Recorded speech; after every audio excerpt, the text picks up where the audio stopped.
If language is somehow built into the brain, it should be possible to explore how it's processed. Today, we can actually watch the brain at work as it deals with the basic building blocks of language, words. I think it's important to understand the process of language, which I think is inherently interesting in understanding how the brain works. It's one of the things that characterizes us as humans. And I think to understand that leads us a long ways to understanding how the brain works in a more general sense. Are you comfortable in the chair the way you are now? Pretty much. Rakel's team uses a PET scanner to examine the brain areas involved with language. A little bit less. Harmless amounts of radioactive material are given intravenously to Patty Crippen, a volunteer. Okay, I'm going to put the mask The in. brain areas that are activated when she uses words will absorb the radioactivity. Patty, this will be fairly warm going on. Okay. The thing that had to be developed was an experiment that simplified the whole process. This will help to hold your head still. And in our particular case, we decided to look at the processing of a single word. But it wasn't just as simple as that either, because obviously you could say, well, we'll just present you a word and you either look at it or repeat it. But this brings into play many different parts of the brain as you process that. So it was not only simplifying the task, but learning how to break even that simple task up into its component parts. Okay, now we're going to go ahead and put you in the machine. When we do a PET study to look at language performance, we do this in stages. How's that? We begin by just a control scan where you're just looking at a blank screen and see nothing. We consider that kind of the step one. Okay, Patty, we're about ready to start. Okay. Next, Patty reads words silently off the screen. The word should start in just a second. Okay. When one reads a word, one can envision a number of things being involved here. First off, you look at the word, and so you activate, very clearly, you activate areas of the brain processing the visual image of the word. When you look at a PET image, of course, you see it on a computer screen.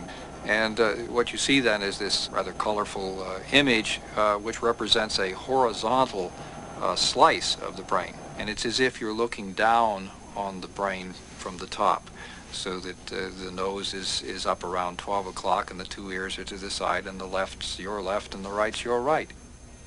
Now, the image produced when Patty first looked at the blank screen is subtracted from the one produced when she read the words to herself. The result pinpoints areas that were active only when she was reading. The most active brain areas were processing visual information, specifically the words Patty saw. Visual words. Patty? Uh-huh. Okay, that was very good. What we're going to do next is the simpler task where you just repeat the words out loud. Okay. Okay, open your eyes now and begin. Bed, fan, reel, rifle, clock. We've now taken it up a step in complexity. Now you're using the vocal apparatus, you're repeating the words, and you immediately activate areas of the brain that are concerned with the movement of the mouth and the movement of the tongue. So you get very hot areas on both sides, roughly in the middle of the hemispheres. These are areas that operate Patty's vocal apparatus.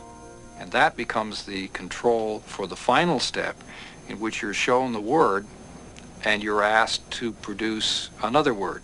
Okay, Patty, if you open your eyes now, you'll see that words are going by on the screen, and they're all nouns. And what we want you to do is generate a verb that's appropriate to the noun or a use for the object. So if cake came up, we'd like you to say eat, or if gun came up, we'd like you to say shoot, something like that, all right? Okay. Okay, go, Patty. Bake, fly, twirl, climb, heat, watch, listen, hit, swim, drink, drive, blow, ride, knit, ring, turn, sit, shoot, sniff. These final images show the areas involved as Patty races to find a verb. The frontal areas in the left hemisphere, crucial for language. Areas devoted to motor control as she fine-tunes her voice. And areas often activated during stress. How are you doing? Fine, thanks. We'll have you out in a minute. That was great. Okay, good. Is that long enough for you? That was just fine. I don't think anybody's generated so many verbs in a run before. Oh, I talk a lot. Language function seems to be more than just a question of moving your mouth and sticking your tongue out and making a sound from your throat, because in the studies that we've performed in which those processes have been, if you will, subtracted away, we're still left with areas of the brain that are intensely active during this processing just of a single word. And so that the brain is very concerned in a very discrete way with the processing of language. So it's clear that many different brain areas must collaborate to produce even a single word.